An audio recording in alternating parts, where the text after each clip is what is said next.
오늘 사순절 둘째 주일입니다. 그리고 3일 운동 기념주일입니다. 오늘 말씀은 예수님이 이 나사렛 회당, 자신의 고향인 나사렛 회당에 가셔서 했던 설교가 오늘 말씀이 되겠습니다. 사실 이 본문은 누가복음에서 아주 독특한 위치에 있습니다. 일단 우선적으로 예수님이 나사렛에서 복음을 전하시다가 배척당하셨다라는 이야기는 다른 복음서에도 다 기록이 되어 있는데, 이 나사렛 회당에서 했던 설교 내용이 기록되어 있는 것은 누가복음에만 있습니다. 누가복음에만 특별히 이 설교를 기록한 이유는 누가복음은 다른 복음서와 달리 소외된 자, 억눌린 자, 사회적인 약자, 여성, 장애인 등에 대한 관심들이 많은 복음서였기 때문입니다. 소수자들에 대한 관심이 있는 복음서가 누가복음이죠. 그렇기에 누가는 예수님 사역의 핵심을 나사렛 회당에서 이사야 61장의 내용을 선포한 것을 바로 이 예수님의 사역의 핵심이라고 기록하고 있습니다.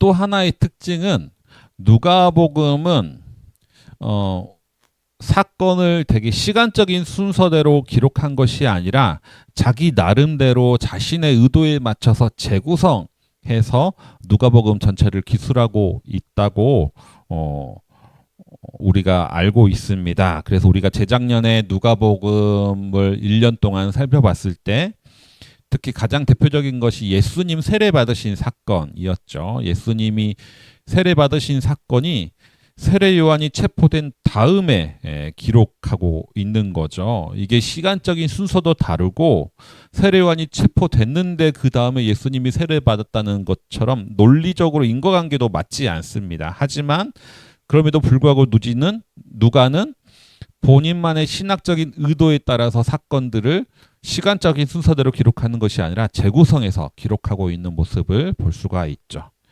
오늘 본문인 나사렛 회당에서의 예수님의 설교도 마찬가지입니다. 다른 복음서인 마태복음하고 마가복음에 의하면 예수님이 나사렛에 가서서 복음을 전하시고 나사렛 회당에서 설교를 하신 것은 예수님의 사역 중반에 이루어진 사건입니다. 가버나움에서 이미 많은 기적을 행하시고 이름도 많이 알려진 다음에 나사렛으로 가신 것으로 복음서에 기록되어 있습니다. 그런데 누가복음은 이 예수님의 나사렛 회당 설교를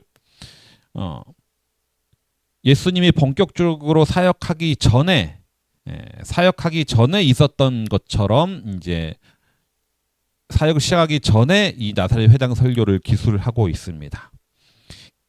그 이유는 역시 누가는 이 나사렛 회당 설교를 아주 중요하게 여겼기 때문입니다.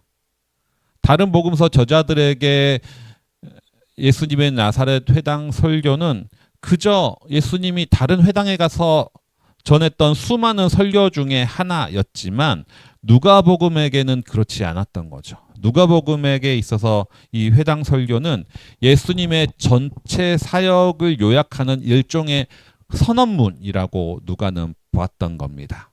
예수님이 이 땅에 오셔서 하신 사역들의 의미가 뭐냐? 이사야 61장의 말씀을 통해서 예수님이 자신의 사역의 의미를 나사렛에서 선포하셨다라고 누가는 보는 겁니다. 주님께서 나를 보내셔서 포로된 사람들에게 해방을 선포하고 눈먼 자에게 눈뜸을 선포하고 억눌린 사람들을 풀어주고 주의 은혜의 해를 선포하게 하셨다. 이것이 바로 예수님이 이 땅에 오신 목적이고 그 사역의 전체의 선언문이다라고 누가는 생각했다는 거죠. 그래서 누가는 가장 먼저 이 나사렛 회당 설교를 기록하고 나서 그 다음에 본격적인 예수님의 가버나움 사역들을 기록하고 있습니다. 그분이 진짜로 선언하신 대로 귀신을 쫓아내고 병을 고치고 하는 사역들을 나중에 기술하고 있는 거죠. 일단은 시간적인 순서대로 이야기들을 구성해 보면 예수님은 가버나움에서 사역을 시작하셨습니다. 그리고 이곳에서 많은 이적을 행하시고 훌륭한 가르침들을 하시면서 이름이 많이 알려져 있었습니다. 그 상태에서 이제 고향인 나사렛에 방문하신 거죠. 요즘 이제 넷플릭스에서 더 초즌이라는 시리즈를 보고 있습니다. 예수님의 생애를 복음서 기록과 복음서에 기록되지 않는 부분의 작가의 상상력을 더해서 만든 일종의 드라마죠. 시즌 5까지 지금 넷플릭스에 나와 있는데요. 이게 넷플릭스 투자를 받은 드라마는 아니고 자체 펀딩으로 드라마를 제작했다고 합니다. 그래서 인터넷 사이트나 어플을 통해서 무료로 공개도 하고 있는데요. 그 드라마를 보면 예수님이 가버나움 사역을 성공적으로 진행하던 중에 제자들을 각 전국으로 파송하시면서 그때 예수님은 나사렛에 방문하신 것으로 기록하고 있습니다. 물론 복음서에는 이렇게 기록되어 있지는 않지만 작가의 상상력에 따른 구성인 거죠. 이렇지 않다라는 또 내용도 없기 때문에. 어쨌거나 예수님이 나사렛에서 방문해서 회당 예배에 참석을 하자 이미 예수님은 전국적으로 이름이 알려진 랍비였기 때문에 회당장이 예수님께 설교를 맡긴 것으로 보여집니다. 당시 안식일 회당 예배에서는 두 번의 성경 봉독이 있는데 첫 번째는 율법서를 읽습니다. 그런데 이 율법서는 매주 읽어야 할 분량이 스케줄로 정확히 짜여져 있습니다. 그래서 그 주에 읽어야 될 분량의 율법서를 읽게 되고요. 두 번째 낭독은 선지서를 읽는데 이 선지서는 율법서의 내용에 어울리는 본문을 읽게 돼 있는데 완벽하게 정해져 있진 않고 낭독자가 선택해서 읽게 되어 있습니다. 그래서 오늘 본문을 보면 예수님은 이 두 번째 낭독, 선지서를 읽을 때 의도적으로 이사야 61장의 본문을 찾아서 읽은 것으로 기록되어 있습니다. 이사야 61장 본문은 제3 이사야 본문입니다. 바벨론의 포로였던 이스라엘 민족이 예루살렘에 귀환한 직후에 이제 있었던 일들이거든요. 바벨론에서 귀환한 이스라엘 민족들은 예루살렘에 정착해서 살아가는데 많은 어려움들을 겪었습니다. 성전은 무너져 있고 이때 큰 흉년도 들어서 경제적으로 아주 궁핍한 시기였습니다. 그런데 그 중에 가장 큰 문제는 사회적 양극화, 빈부격차가 아주 심해졌다는 것이고 이 때문에 착취들이 일어났다는 겁니다. 부와 권력을 가진 자들은 토지를 독점했고 가난한 이들은 생존을 위해서 또 과도하게 부과된 세금을 납부하기 위해서 빚을 지게 되고 결국은 자식과 노예까지 팔게 되는 일들이 일어나게 됩니다. 그런데 이게 원래 이스라엘에서는 있어서는 안 되는 일이거든요. 왜냐하면 이스라엘 율법에서 희년을 명령하신 기록이 있기 때문입니다. 하나님이 이스라엘에게 희년을 명령하셨기 때문인 거죠. 다들 아시겠지만 희년은 50년이 되면 자유를 선포하는 겁니다. 그리고 이때 되면 모든 노예는 자유를 얻고 모든 빚은 다 탕감되고 그 사이에 땅이 팔렸거나 또는 빼앗기거나 했더라도 이 50년째가 되면 원래 주인에게 다 돌아가는 날이 희년입니다. 그러니까 아무리 흉년이 들고 돈이 없어서 집과 땅이 팔리고 빚을 지고 노예가 되었다 하더라도 그 가난과 고통이 계속해서 대물림되는 것이 아니라 노예 신분이 고착화되는 것이 아니라 50년마다 새롭게 리셋되는 것이 유대 사회의 정상인 겁니다.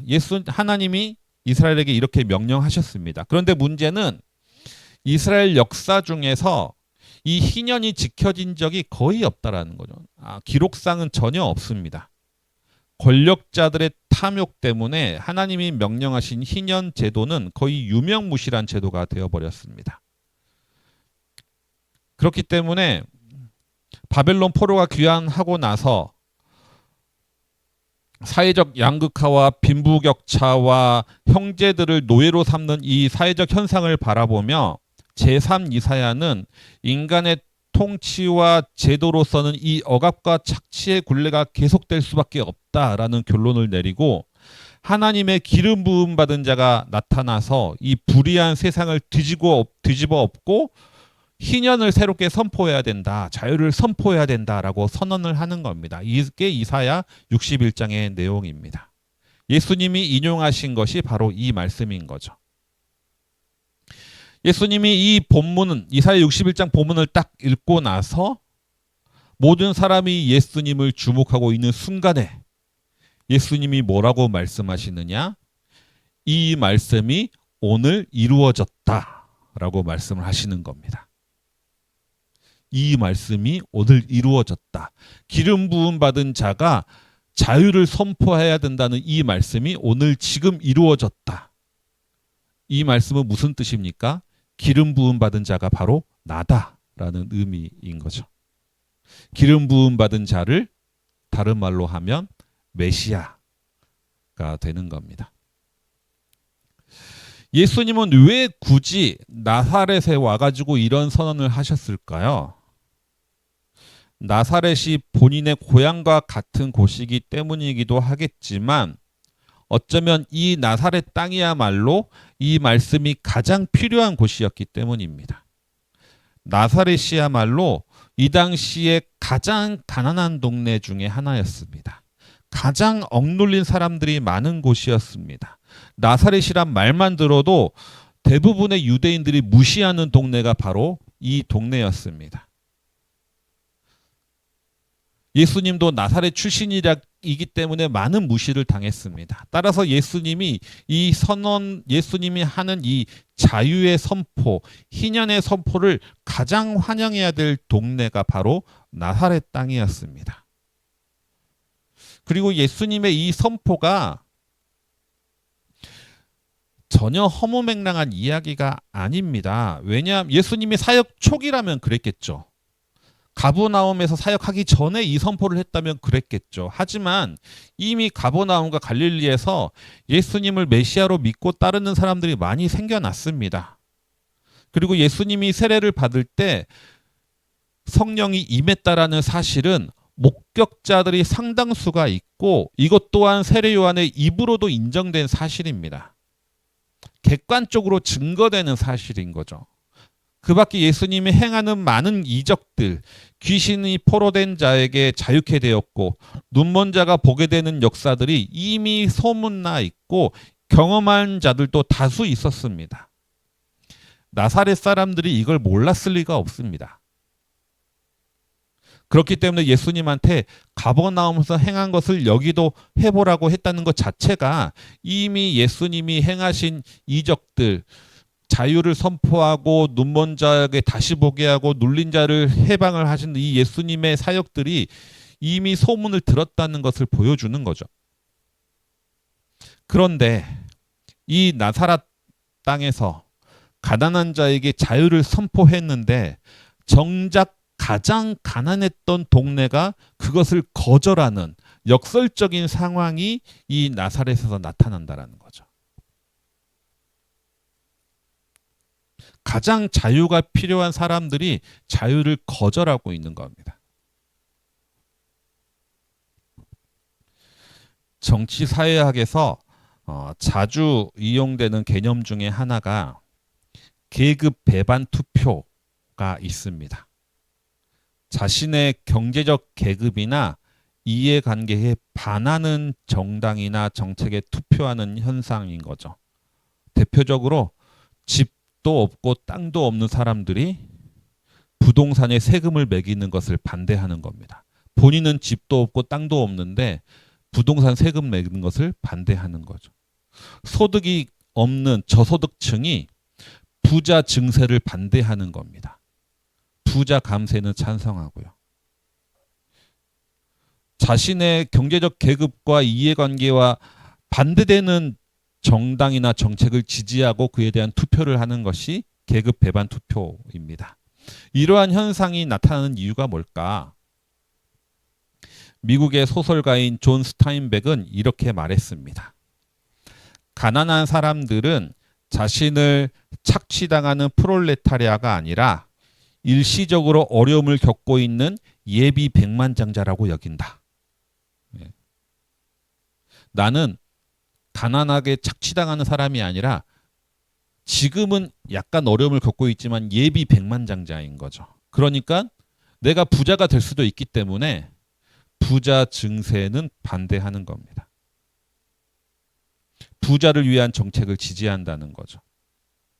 그래서 정부가 집값을 떨어뜨리려고 부동산으로 돈 버는 세상을 끝내겠다고 말하고 정책을 발표하자 가장 격렬하게 반대하는 사람들이 집 없는 사람들입니다. 그러면서 뭐라고 얘기합니까? 왜 내가 부자가 될 수 있는 기회를 박탈하냐? 라고 반대한다는 거죠. 우리는 가난이 없는 세상을 꿈꾸지 않습니다. 우리가 꿈꾸는 것은 내가 가난하지 않는 세상이지 가난이 없는 세상이 아닙니다. 우리는 차별이 부당하다고 하고 혐오를 멈추자고 주장하지만 사실 차별 없는 세상을 꿈꾸는 것이 아닙니다. 내가 차별당하지 않는 세상을 꿈꾸는 겁니다.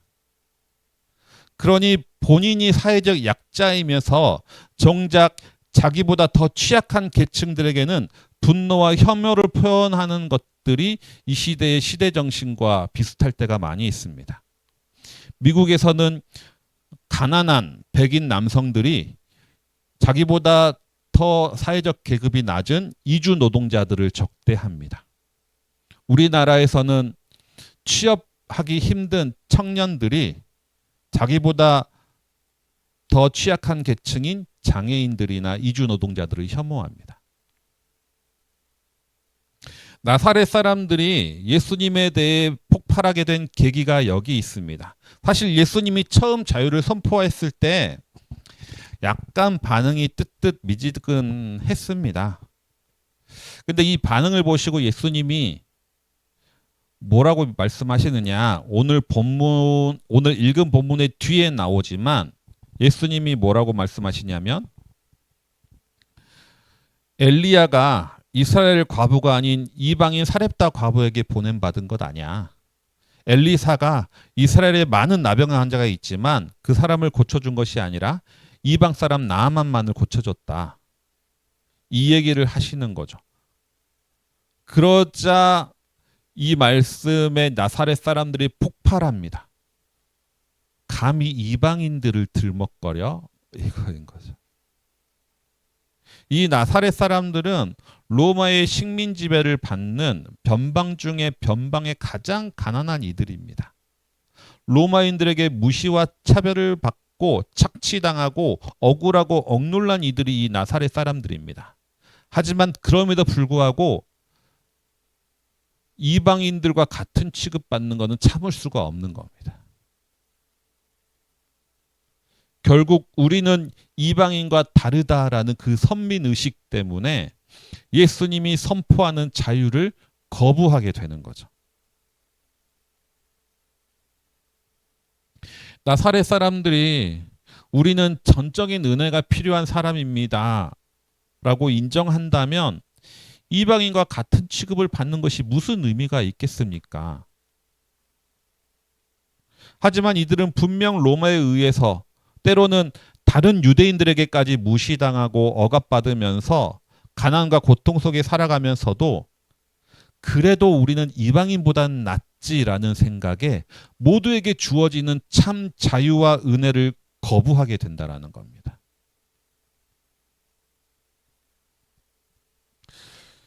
예수님이 나사렛을 찾아가셔서 자유를 선포하신 것처럼 예수님은 우리에게도 찾아오셔서 참 자유를 선포하십니다.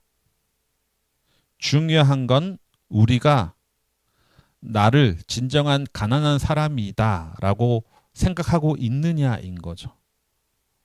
내가 정말 가난한 사람인지 억눌린 사람인지 눈먼 자인지를 인정하느냐입니다.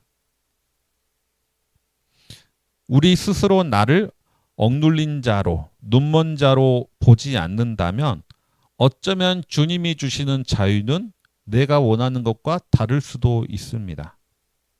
내가 정말 가난한 자라면, 하나님의 전적인 은혜를 구하는 자라면 내가 쟤보다는 낫지라는 생각은 하지 못할 겁니다.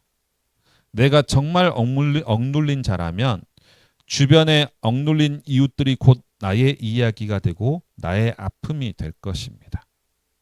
그리고 우리는 이러한 희년을 꿈꾸고 예수님이 희년을 선포할 때 참 자유와 해방을 맛보게 될 것입니다. 우리가 살아가는 이 시대의 가장 이상적인 삶은 경제적 자유를 얻는 삶이라고 합니다. 이를 위해서 이 시대는 직장에서 성실하게 일하기보다는 주식이나 코인이나 부동산 등 투자를 하는 것이 권장되는 사회를 우리는 살아가고 있습니다. 경제적 자유를 얻기 위해서 그죠. 이러한 경제적 자유는 사실 나만의 자유를 의미하는 겁니다. 우리가 살아가는 이 경제적 구조에서 내가 이득을 얻기 위해서는 남들이 손해봐야 하는 구조입니다. 내가 선민으로 인정받기 위해서는 남들이 이방인이 되어야 하는 구조를 우리는 살아가고 있습니다. 내가 차별받지 않기 위해서 우리는 다른 이들을 혐오하며 살아갑니다. 하지만 예수님은 이 시대를 살아가는 우리들에게 다른 방식의 자유를 선포하십니다. 나만의 자유가 아니라 모든 이들이 누리는 자유입니다. 억눌린 자들이 해방을 맛보고 눈먼 자가 보게 되는 자유입니다. 그리고 이러한 주님의 은혜가 선포될 때가 언제냐? 이것은 아주 먼 미래가 아니라 주님은 이 성경 말씀이 오늘 이루어졌다라고 말씀하십니다. 중요한 것은 우리가 이 은혜를 받고자 하느냐인 거죠. 이 은혜의 선포를 우리가 믿느냐가 중요한 겁니다. 나는 가난한 자이며 하나님의 은혜가 필요한 자라는 고백은 이 세상의 경쟁과 능력주의와 차별주의에 맞서는 가장 강력한 저항입니다. 그리고 하나님 앞에서 가난한 자라고 스스로를 인정하는 사람은 내 옆에 있는 이웃들의 고통에 공감하고 연대할 수 있게 됩니다. 그리고 나사렛 출신의 예수님이 희년을 선포한 것처럼 우리도 내 입술로 희년을 선포할 수 있게 됩니다. 우리 모두 주님을 따라서 이러한 은혜의 해를 선포하는 삶을 살아가시는 모든 성도님들 되시기 바랍니다. 네, 주신 말씀 기억하시면서 내일을 바라보며 기도 함께 드리겠습니다.